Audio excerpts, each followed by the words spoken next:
7 years ago, Silas Grimm sold his own niece for $50 in a bottle of whiskey. He thought that was the end of the story. Today he found out it was just the beginning. The dust of the main street in Copper Ridge hadn't even settled from her boots when Silas knew his past had come to collect its due. He was sitting in Murphy's saloon, nursing a lukewarm beer when the midday sun was blocked out. A silhouette stood in the doorway, a figure that made the lazy afternoon buzz of the saloon die in an instant. He squinted, trying to make out the details against the blinding Arizona light. It was a woman, that much was clear, dressed in worn denim and a simple leather vest, with a weathered hat pulled low. But there was something in her stillness, in the way she just stood there, that made the hair on his arm stand up. It wasn't a threat. Not yet. It was a promise. Then she took a single step out of the sun and into the saloon's dusty light. And Silas Grimm's world tilted on its axis. He recognized the dark hair, the sharp line of her jaw. But the eyes, those eyes were new. They were the eyes of someone who had walked through hell and taken notes. 7 years ago, he'd sold a 12-year-old girl, a scared, crying child named Serafina Blackwood. Now, standing in the doorway of Murphy's saloon, that same girl stared back at him, and the child was gone, replaced by something far, far more dangerous. Every man in that saloon felt it. The card game stopped. The piano player's fingers froze over the keys. Even Murphy, who'd seen more gunfights than he'd served drinks, slowly lowered a glass he was polishing. They all looked from the woman in the doorway to Silas Grimm, and they could smell the storm coming. Serafina's gaze was locked on Silas, ignoring everyone else. It was a look of such focused, cold intensity that it felt like a physical weight in the room. Her dark hair was tied back, revealing faint scars that traced her neck like a roadmap of survival. Scars he'd helped put there. His hand twitched, an old instinct moving it toward the Colt peacemaker on his hip. But he didn't draw. Something in her absolute calm made him freeze. She wasn't here for a quick draw. A quick draw would be a mercy. This was something else entirely. The saloon doors creaked again as his business partner, Tobias Kane, emerged from the back room. Tobias was a man built like a vulture, all sharp angles and predatory eyes. He took one look at Serafina, and his usual sneer dissolved. His face went pale as a winding sheet. Recognition hit him like a physical blow, a punch to the gut that stole his breath. And right after the recognition came something Serafina had spent 7 long years dreaming of seeing on his face. Pure, undiluted fear. You see, for 7 years, she hadn't just been surviving. She'd been studying. She'd learned to track like an Apache, to fight like a back alley brawler, and to read men like Silas and Tobias like a cheap novel.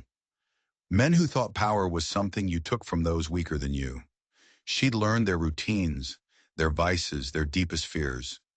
She knew which secrets they kept buried, and she'd brought a shovel. Most importantly, she knew exactly how they would react when the ghost they'd made came walking back into the light. A small, cold curve touched Serafina's lips. It wasn't a smile. A smile has warmth. This was the kind of expression that made smart men run for the hills and foolish ones reach for their guns. Silas and Tobias were very foolish men. Tobias whispered something to Silas, his voice a ragged croak. The panic was plain on his face. He was a cornered rat, and he knew it. The entire town seemed to be holding its breath, a silent audience to a play 7 years in the making. But what Serafina said next proved that the most dangerous weapon in the West wasn't a gun. It was a memory. "Hello, Uncle Silas." The words cut through the tense silence like a razor. "Uncle." The word hung in the air, thick and poisonous. Silas's face went from pale to ash gray. He wasn't just the man who'd sold a child. He was the man who'd sold his own blood, his dead sister's only daughter. Half the men watching from the saloon's windows knew the story. The official story, anyway. The one Silas and Tobias had paid Sheriff Morrison to make sure everyone believed. But it was what Serafina said next that turned their blood to ice. "I've come to collect my inheritance." Inheritance, a word for the dead. 7 years ago, when they'd burned the Blackwood homestead to the ground after murdering her parents, They'd told everyone that little Serafina had died in the flames. A tragic accident. The whole town had mourned the orphan girl who'd been lost with her folks. That lie had been their shield. It had protected them from any awkward questions about where a 12-year-old girl had disappeared to. Right around the same time, Silas Grimm suddenly had enough cash to buy the old land office. But lies, Serafina had learned, have a way of coming back to haunt you. Tobias Kane's hand hovered over his gun, his fingers trembling like leaves in a windstorm. This wasn't the nightmare he'd rehearsed in his head. This was worse. The girl they'd sold to those ruthless traders heading south wasn't just supposed to be gone. She was supposed to be dead. And she definitely wasn't supposed to know the truth about what really happened that night. Serafina took a single step forward. The floorboards groaned under her boot. The sound was like thunder in the dead silent room. The leather of her gun belt creaked softly, a subtle reminder of the worn, cold .45 resting on her hip. A gun that looked like it had seen its share of trouble. But she made no move to draw it. Not yet. Instead, she reached into her vest pocket. Her movements were slow, deliberate, making them watch every second. She pulled out something small, something that glinted in the dusty light. It was a silver locket, tarnished with age. The moment Silas saw it, he stumbled backward, bumping hard into Tobias. He knew that locket. He knew the initials, MB, carved deep into its surface. Martha Blackwood, Serafina's mother, his own sister.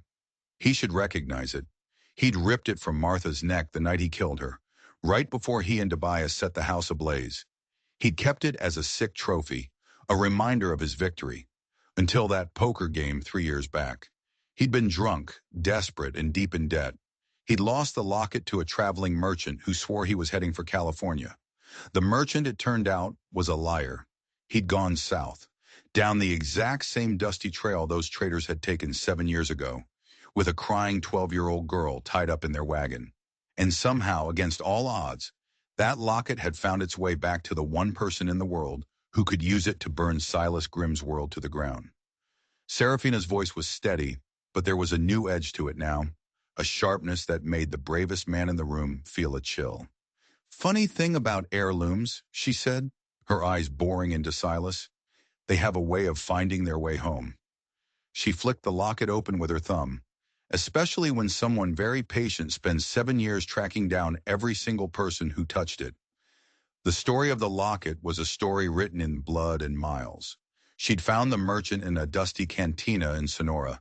He'd traded it for a horse. She found the horse trader in a jail cell in Chihuahua. He'd given it to a woman. The woman had been sold to a landowner, the same one who'd bought Serafina. She had to kill that landowner to get it back. It was the first man she ever killed. He wasn't the last. Tobias finally found his voice, though it cracked like a teenager's. "Now hold on there, girl. I think you got us confused with someone else." Serafina's head snapped toward him. Her interruption was as sharp as a stiletto. "Tobias Vulture Kane, born in Kansas, killed your first man at 16 over a game of cards. You got that nasty scar on your left hand from a broken bottle in a Denver saloon fight." Her eyes never left his face as she recited the history of his miserable life. Facts no stranger could possibly know. "You like your left boot laced tighter than your right because of that old bullet wound you got running from a posse in the territories. And you always check over your shoulder before walking into a building because you're terrified the past is coming for you." She gave him that cold, dead smile again. "It is." The pinpoint accuracy of her words hit Tobias like a series of body blows. He was staring at her, his mouth hanging open, the color draining from his face. But it wasn't just the facts that terrified him. It was the dawning realization in his eyes. If she knew all that, what else did she know? Silas found his voice first, trying to puff himself up with false bravado. It came out as more of a growl. "You think you can just waltz into my town and threaten me, girl? I own this town. I own the sheriff." Even as he said it, his eyes darted across the street, toward the sheriff's office. He was looking for his hired gun, his safety net. Sheriff Morrison. Where was he? Serafina followed his desperate gaze, and then she did something that chilled everyone to the bone. She laughed. It was a short, sharp, humorless sound. "Your sheriff? she said, her voice dripping with contempt. He won't be coming. She reached into her other pocket and pulled out another piece of metal. It wasn't a locket this time. It was a silver star, glinting in the sunlight. Sheriff Morrison's badge. She tossed it into the dirt at Silas's feet. It landed with a metallic clink that seemed to echo in the dead silence. Funny thing about lawmen, Serafina said conversationally. They get real cooperative when you show them proof that their town was built on a foundation of child murder and trafficking. Silas stared at the badge in the dust. His last line of defense was gone. Morrison had been in his pocket for 3 years, taking bribes, looking the other way. But if Serafina had gotten to him first, if she'd shown him evidence, the trap was closing, and Silas was starting to realize it had been set for a very, very long time. Tobias's composure finally shattered completely. The words burst out of him like water from a broken dam. What do you want? Money? We got money. Gold, silver, you name it. Just tell us what you want. Serafina took another slow step forward, closing the distance. Both men could see the scars on her wrists now. Old faded rope burns that had never fully healed. Her voice dropped to a whisper, a venomous hiss meant only for them. What I want is for you to remember what you told me that night. The memory hit Silas like a physical blow. He remembered it all. The girl's tears, her desperate pleas as they dragged her from her burning home. The way she'd screamed for her parents, parents who were already dead by his hand. He remembered laughing with Tobias later over that bottle of whiskey, laughing about how easy it had been, how much she'd cried. Standing here now, looking at what that terrified child had become, the laughter tasted like ashes in his mouth. Serafina's voice was a steady rhythmic hammer, each word measured and deliberate. The traitors you sold me to, they're dead. All of them. Her hand finally moved, coming to rest on the butt of her .45. It wasn't a threat. It was a statement of fact. Took me 4 years to hunt them all down, from here to the border, but I found every last one. She paused, letting the words sink in. Turns out $50 doesn't buy you much loyalty, especially when someone else is offering $100 for information. A crowd was gathering now. People were creeping out of the general store, the blacksmiths, the hotel. They were drawn by the tension crackling in the air, like lightning before a storm. But nobody got too close. There was an invisible line drawn in the dust around the 3 figures in the street, a line nobody dared to cross. It was too much for Tobias. He was a creature of instinct, and his instinct screamed at him to run. It was the same instinct that had kept him alive through 2 decades of backstabbing and backshooting. He spun, making a break for his horse tied to the hitching post. He never made it. As he turned, he found himself staring down the long, dark barrel of a Winchester rifle. The rifle was held by a man none of them recognized. He was leaning against the general store's porch, looking as calm as if he were just watching the sunset. But his clothes, his steady hands, and the cold look in his eyes marked him as someone you did not want to trifle with. The lady asked you to stay, the stranger said, his voice calm and conversational. Might be wise to listen. Who was this man? Where did he come from? Silas felt his last sliver of hope crumble into dust. This wasn't a one-woman quest for revenge. This was an ambush, and they had walked right into the kill zone. The stranger stepped out of the shadows and into the sunlight. A silver badge on his chest caught the light, a star just like the one lying in the dirt. But this one had letters stamped into it. U.S. Marshal. His name was Clayton Pierce, and he'd been working with Serafina for over a year. Suddenly, Silas understood. He understood the scale of his miscalculation. He had been outmaneuvered, outsmarted, and outplayed from the very beginning. Serafina hadn't just come back for revenge. She'd come back for justice. Legal, official, ironclad justice. Marshal Pierce has been investigating a child trafficking ring across 3 territories, Serafina announced, her voice ringing out, caring to every person now watching from doorways and windows. It's amazing what happens when you give federal lawmen actual evidence instead of just whispers and rumors. Pierce nodded grimly, his rifle never wavering from Tobias's chest. Been tracking reports of missing children for 2 years. Your names kept coming up, Grim. Yours too, Kane. But witnesses have a habit of disappearing in towns like Copper Ridge. His eyes met Serafina's for a brief, telling moment. Until now. Silas's mind was a whirlwind, calculating odds, looking for an escape route, any way out of the trap that had been 7 years in the making. But everywhere he looked, he saw the faces of the townspeople, and he saw a new look in their eyes, understanding. They were putting the pieces together. The whispers would start tonight. By morning, everyone in Copper Ridge would know him for the monster he truly was. You can't prove nothing, Tobias snarled, but his voice was thin, brittle with fear. It's her word against ours, and she's just a what? Serafina's interruption was sharp as broken glass. A survivor? Someone who remembers every single detail of that night? Someone who spent 7 years collecting more than just scars? She walked to her horse, which had stood patiently through the entire confrontation. She reached into her saddlebags and pulled out a thick leather portfolio. Then another, and another. She threw them on the ground between them. They landed with a heavy thud, spilling papers into the dust.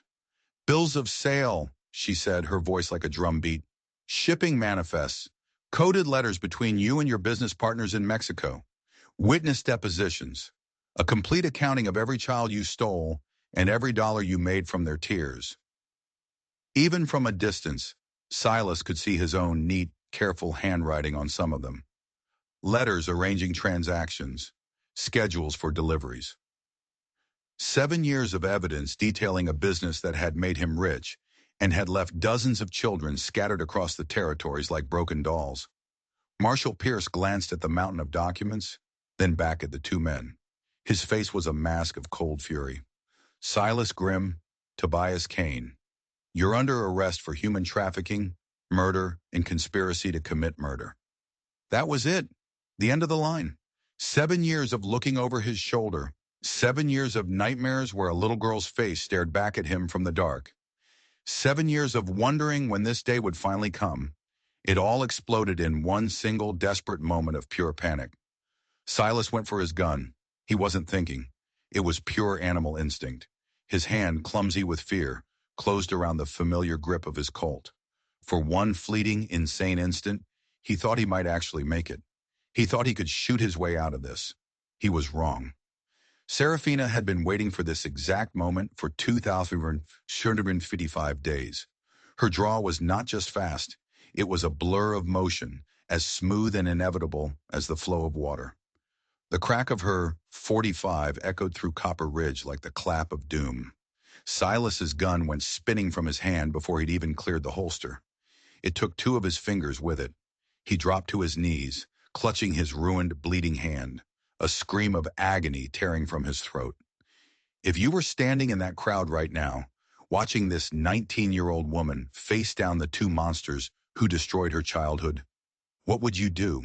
Would you step forward to help her, finally choosing a side? Or would you stay safe in the shadows, letting justice run its course? Let me know in the comments below. I need to know what you would have done. Because what happened next was going to test the courage of every single person in Copper Ridge. Tobias stared at his partner writhing in the dirt. He looked at Serafina's smoking gun. He looked at Marshal Pierce's rifle, still trained directly on his heart. The brutal mathematics of survival were simple, and Tobias Kane had never been a brave man. But surrender wasn't his only option. He made his choice. In a flash, instead of reaching for his gun, he lunged toward the crowd of onlookers. He grabbed the closest person, a young woman, barely a teenager, who'd been watching in terrified fascination from the general store's doorway. His arms snaked around her throat, and suddenly everyone saw the long, wicked-looking knife that had appeared in his other hand. "Nobody moves!" he screamed, his voice cracking with desperation.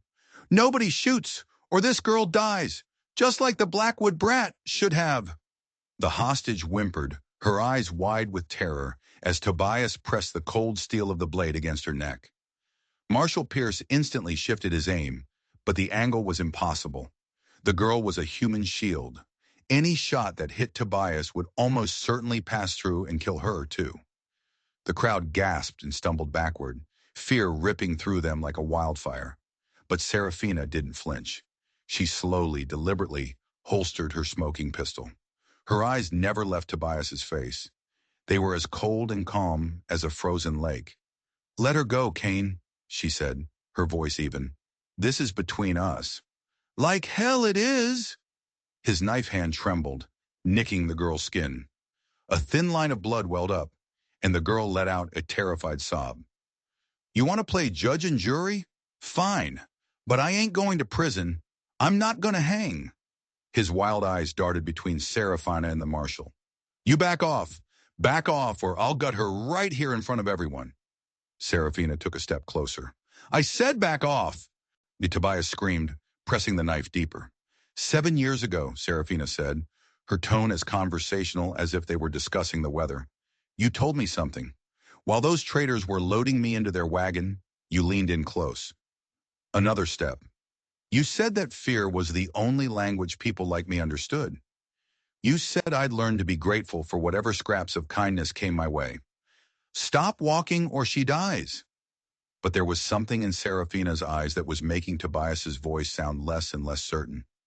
He was the one with the knife to a girl's throat, but she was the one in control. "You were wrong about a lot of things, Kane," she said, taking one more step. She was so close now that he could see the intricate details of the scars on her neck. "But you were right about one thing. Fear is a language." Her eyes narrowed and her voice dropped, becoming as hard and sharp as obsidian. "And in the last 7 years, I became fluent." What happened next defied everything the crowd thought they knew about a standoff. Serafina moved like a bolt of lightning, but not toward Tobias. Instead, she threw herself sideways, diving and rolling behind a horse's water trough. For a quarter of a second, Tobias's eyes instinctively followed her movement, his brain trying to process the unexpected action. A quarter of a second was all Marshal Pierce needed. He and Serafina had practiced this. They had a signal, a slight tilt of her head. They had planned for this exact desperate scenario. The Marshal's Winchester barked once. The shot was perfect. Tobias Kane spun away from his hostage, a choked cry escaping his lips. The knife flew from his numb fingers as the bullet ripped through his shoulder, shattering the bone. He crashed hard against the hitching post, gasping and bleeding, but very much alive. The terrified girl stumbled away from him, sobbing with relief as several townswomen rushed to help her. But every other eye in the street was locked on the aftermath. Silas Grimm, still on his knees, cradling his ruined hand. And Tobias Kane, groaning in the dirt, his arm useless.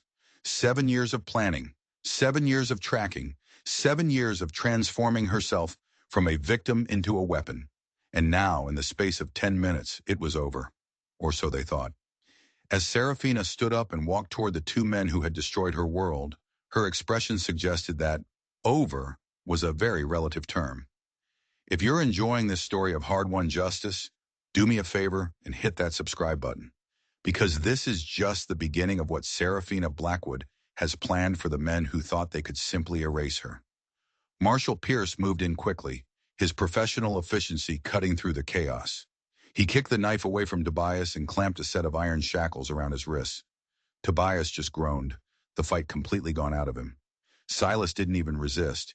He just stared at his mangled hand, his mind seemingly broken by the swift, brutal finality of his defeat. But Serafina wasn't done with them. She knelt down beside Silas, her uncle, getting so close that only he could hear her words. "Do you remember what my mother said to you that night?" she whispered. "Right before you shot her?" Silas's eyes widened in horror. Martha Blackwood's last words. He had tried for 7 years to drink those words away, to bury them under piles of blood money, but they had haunted his dreams like a relentless curse.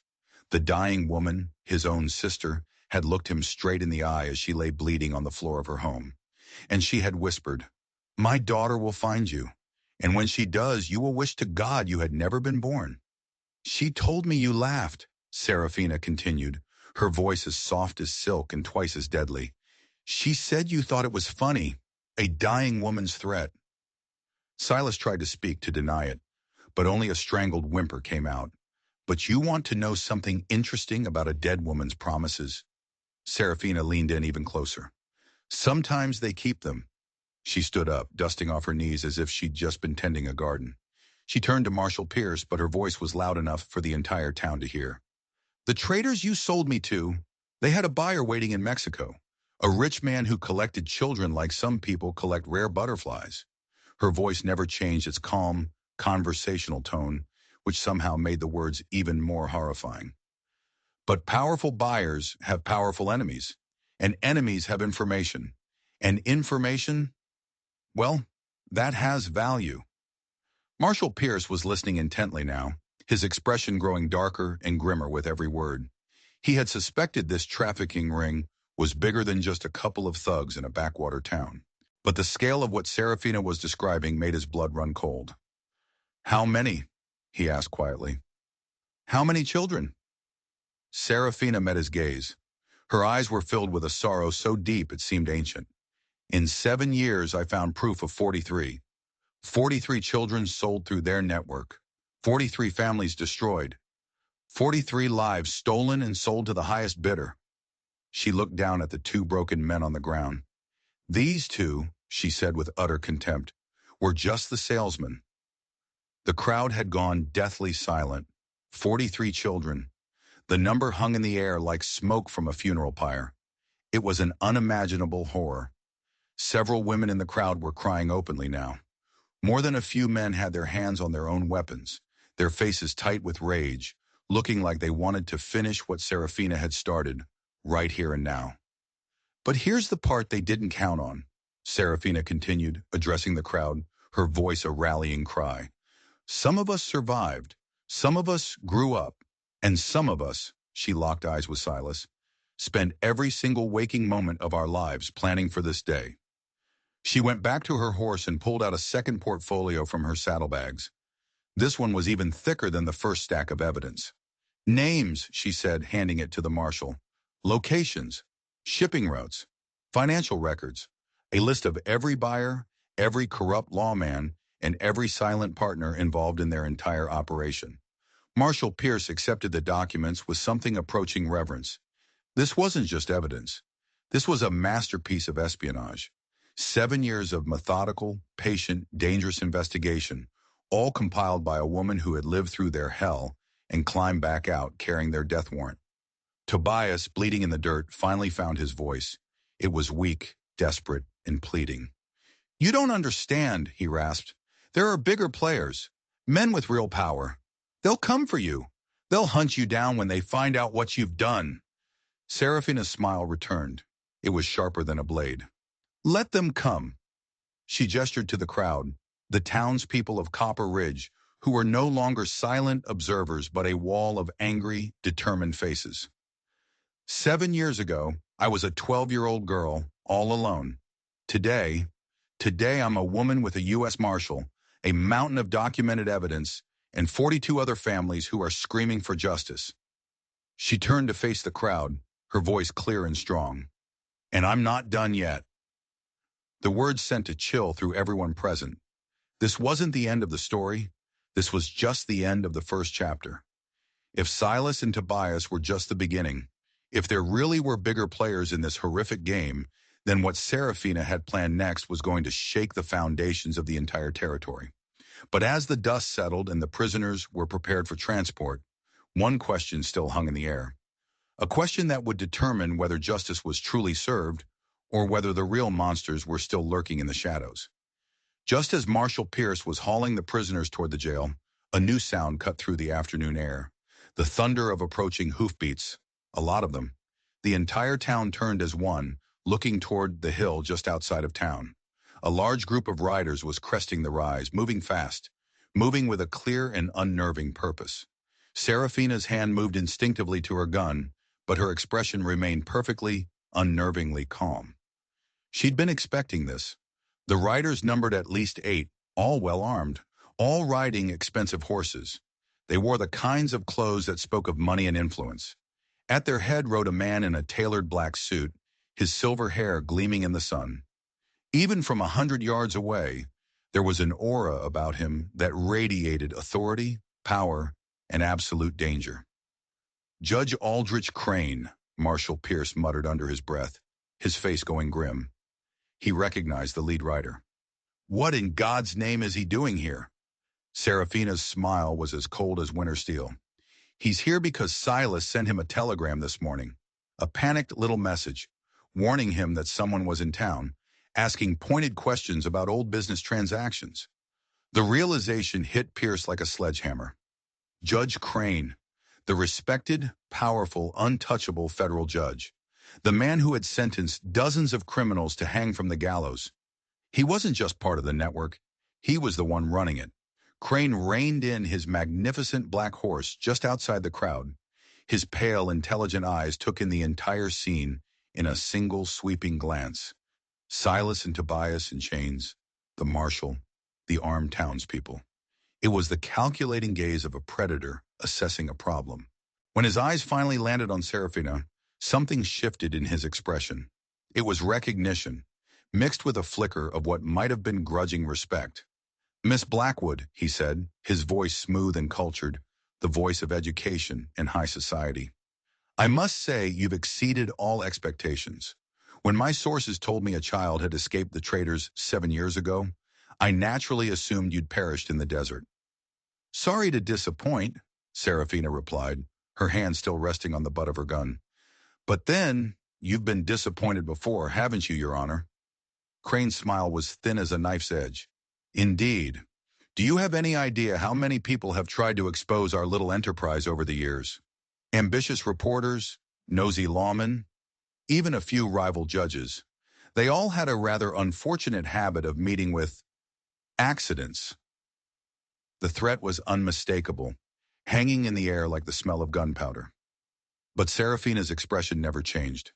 "The difference," she said calmly, "is that they were all trying to stop you from the outside." She took a step toward him, her eyes locking with his. "Me? I learned your business from the inside out. I know every name, every route, every secret ledger, and every safe house." She paused, letting the silence stretch, before delivering the killing blow. "Including the one where you keep your personal records." For the first time, Judge Crane's mask of aristocratic composure cracked. A flicker of genuine shock crossed his face. "That's impossible." "Is it?" Serafina reached into her vest and pulled out a small, black, leather-bound book. Even from a distance, Crane could see his own elegant, spidery handwriting on the cover. His private ledger, the one he kept locked in a safe in his study, the one that contained every damning detail of his criminal empire. "It's amazing what a good house servant can overhear when powerful men think she's just part of the furniture," Serafina said, her voice laced with triumph. "Especially a servant who used to be her merchandise." For 6 months she had worked in his home, mopping his floors, serving his dinner, listening, watching, waiting for the one night he got too drunk on fine brandy and left his safe unlocked. That ledger was the final nail in a coffin Serafina had been building for 7 years. Crane's face contorted in a snarl of pure fury. His hand flashed toward the ornate pistol tucked in his waistband. But 8 other hands were already there, the hands of his hired guns. And a dozen more hands were there too, the hands of the townspeople of Copper Ridge. They had heard enough. They had seen enough. They might have been terrified of Judge Crane's power an hour ago, but now they were more terrified of what would happen to their own children if men like him were allowed to remain free. Rifles and shotguns were raised, all pointing at the judge and his men. The tables had completely turned. But Crane, ever the master manipulator, had one last card to play. One final, desperate gambit that was designed to turn this entire confrontation into a bloodbath. Judge Crane's last card wasn't a gun. It was his words. "You think you've won, Miss Blackwood?" He sneered, his voice ringing with the absolute confidence of a man who had never truly lost. "You think this ends here? Even if you kill me, even if you destroy all of us, the network will continue. There are buyers in Mexico City, contacts in San Francisco, powerful politicians in Washington who owe me everything. You cannot cut off the head of a hydra. Kill us all, and you will only make room for someone worse to take our place." His words sent a murmur of uncertainty through the crowd. He was right, wasn't he? How could one woman, even one as determined as Serafina, possibly fight a shadow empire that stretched across the entire country? But Serafina's cold smile suggested she had anticipated this very argument. "You're right," she said. The crowd stared in confusion. The marshal looked at her, his brow furrowed. The network would continue, she agreed, emphasizing the past tense with deliberate, chilling precision. It would have continued. But you see, Your Honor, while I was busy tracking you down, I was also busy making friends. She gestured toward the horizon, back the way Crane and his men had come. And now everyone could see it. More dust clouds. Many more. Federal marshals from 3 different territories, she announced, her voice a declaration of war. A company of Texas Rangers who've been investigating a string of missing children along the border for years, and even some of your former merchandise. The ones who survived, just like me, the ones who grew up with the exact same idea I had. Judge Crane's face went bone white. He finally understood the breathtaking scope of what was happening. This wasn't just an arrest. This wasn't just the exposure of his operation. This was a coordinated, multi-state, systemic annihilation of a criminal network that had taken him decades to build. The buyers you mentioned in Mexico? Serafina continued, her voice light and conversational. They became very helpful once the Rangers explained the new international penalties for child trafficking. Turns out loyalty is a very expensive commodity when the alternative is a firing squad. Marshal Pierce was just staring at Serafina, his expression a mixture of shock and profound awe. You orchestrated all of this. The timing, the evidence, the simultaneous arrests across 3 territories. He shook his head in disbelief. How long? How long have you been planning this? Serafina replied without a moment's hesitation, the numbers as familiar to her as her own name. 7 years, 3 months, and 16 days. Her eyes found Crane's again, and they burned with the fire of righteous fury. Since the night I decided that just surviving wasn't good enough, that justice wasn't something you wait for, it's something you have to build yourself, one piece at a time. The approaching riders arrived in a storm of dust and authority. Federal marshals, Texas Rangers, lawmen wearing badges from territories all across the Southwest. They moved with the quiet, deadly precision of a military unit that had been planning this operation for months. They surrounded Crane and his men before a single one of them could even think about reacting. It was checkmate. Judge Crane made one last desperate attempt to assert the authority that had protected him his entire life. You have no jurisdiction here. I am a federal judge, and I demand— Former federal judge, interrupted a grim-faced marshal with captain's bars on his collar. As of this morning, when your arrest warrant was signed in Washington. He gave Crane a look of pure disgust. Turns out some of those politicians you mentioned are far more interested in saving their own careers than they are in protecting yours. As the arrests unfolded around them, swift and efficient, Serafina stood quietly in the center of it all. She watched as 7 years of pain, planning, and relentless pursuit reached their ultimate conclusion. Silas and Tobias were loaded into one prison wagon, Judge Crane and his men into others. The network that had shattered her childhood and stolen the lives of dozens of other children was finally and completely broken. Marshal Pierce approached her as the last prisoner was secured. What will you do now? He asked, his voice filled with respect. After all this? Serafina looked around at the town of Copper Ridge. She looked at the faces of the people who had witnessed true justice being served after so many years of looking the other way. There are 42 families out there, she said softly, who never learned what happened to their children. They deserve to know the truth. They deserve to know their children didn't just vanish. They deserve to have a grave to visit. She swung herself up onto her horse, her movements patient and methodical, the same way she had done everything for the last 7 years. And there are other networks, other monsters who think children are just merchandise. She looked out at the vast open horizon. Someone needs to hunt them too. As she rode out of Copper Ridge, the afternoon sun casting a long shadow behind her, the townspeople watched in respectful, awed silence. They knew they had witnessed something extraordinary. Not just the capture of criminals, but the transformation of a victim into an avenging angel, an instrument of pure, unyielding justice. In the months that followed, the trials made headlines across the nation. Judge Aldrich Crane and his entire network received sentences that ensured they would never harm another child again. The mountains of evidence Serafina had gathered led to the conviction of dozens of traffickers across 3 territories in 2 countries. Serafina Blackwood became a legend, a ghost story whispered by criminals in smoky back rooms. She never sought fame, and she never stayed in one place for long. She continued her work quietly, methodically, bringing her carefully compiled evidence to the right people, and then disappearing back into the shadows. Some said she eventually became a U.S. Marshal herself. Others claimed she operated in the dark spaces where even the law couldn't reach. The families of the 43 missing children finally received answers. Names were cleared from dusty old missing persons lists. 43 families were finally given the bitter gift of closure, and 43 graves were finally marked with proper headstones in small towns all across the Southwest. And as for Copper Ridge, the town slowly learned to rebuild itself on a foundation of honesty instead of silence. The scars of what had been hidden there for so long served as a permanent reminder that justice, no matter how long it's delayed, can eventually find its way home. And somewhere out there, in the vast expanse of the American West, when children went missing and the local law seemed powerless, stories began to spread.